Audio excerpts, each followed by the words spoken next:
SIR এর পর BJP এ রাজ্যে ক্ষমতায় এলো এবং এই মুহূর্তে দেখা যাচ্ছে যে বিভিন্ন যাদের নাম বাদ গিয়েছিল তারা কিন্তু আবার সেই সীমান্ত পেরিয়ে তাদের জায়গায় ফিরে যাচ্ছে। কি বলবো?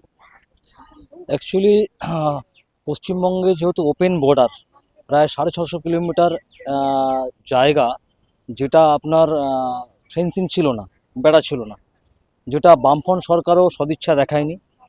তার পরবর্তী সরকার তৃণমূল সরকার, তারাও কিন্তু রাজ্য সরকারি দপ্তর থেকে যে ধরনের উদ্যোগ নেওয়া, সেই উদ্যোগ তারা নেয়নি। তার কারণ সেই এই অনুপ্রবেশকারীদেরকে ব্যবহার করে তারা ভোট ব্যাংক হিসেবে ব্যবহার করতে চেয়েছে।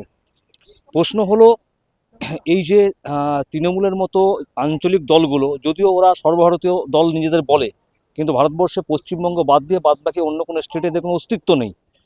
এদের মেন এজেন্ডা ছিল যে দেশের ক্ষতি হয়ে যাক, রাজ্যের ক্ষতি হয়ে যাক। আজকে আমরা যারা এই দেশের, এই রাজ্যের বৈধ নাগরিক, আমাদের ট্যাক্সের পয়সায় আমাদের রাজ্য দেশ চলে, সেই ট্যাক্সের টাকাটার অনেকাংশ এই অনুপ্রবেশকারীদের পরিষেবা দিতে চলে যায়। এইটা যেটা একটা সদিচ্ছার অভাব পূর্ব যে গভর্নমেন্ট ছিল আমাদের, তৃণমূল গভর্নমেন্ট বা বামফ্রন্ট গভর্নমেন্ট, ঠিক আছে, এরা কিন্তু শুধু ভোট ব্যাংক হিসেবে এদেরকে দেখেছে।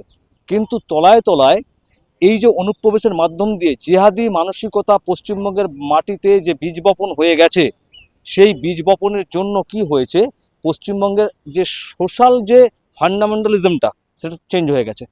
আজকে এখানে সংখ্যায় হিন্দুরা বেশি সংখ্যায় থাকার ফলেও, আমি আপনাদের জাস্ট একটা উদাহরণ দিচ্ছি, ফলতার বুকে 70% হিন্দু আর 30% সংখ্যালঘু সম্প্রদায়, তারা কিন্তু পূর্বতন যে গভর্নমেন্ট ছিল তৃণমূল গভর্নমেন্ট, তাদের আশ্রয়ে তারা এই 70% হিন্দুদের দাবি রেখেছিল। যে উপনির্বাচন হলো, যে মানে পরবর্তী যে নির্বাচনটা হলো, সেই নির্বাচনে দেখা গেল কিনা প্রায় 1 লাখের ওপরে ভোটে বিজেপি যিনি প্রার্থী তিনি জয়লাভ করেছেন। এখান থেকে আমরা পরীক্ষিত সত্যের মাধ্যমে একটা জায়গায় পৌঁছতে পারি যে রাষ্ট্রযন্ত্র যদি দেশের বিরোধী কাজ শুরু করে দেয়, দেশ বিরোধী কাজ, এবং দেশের নেতা যদি তার ব্যক্তি স্বার্থে চরিতার্থ করার জন্য দেশের ক্ষতি করে, তাদেরকে উপরে ফেলে দেওয়াটাই কাম্য।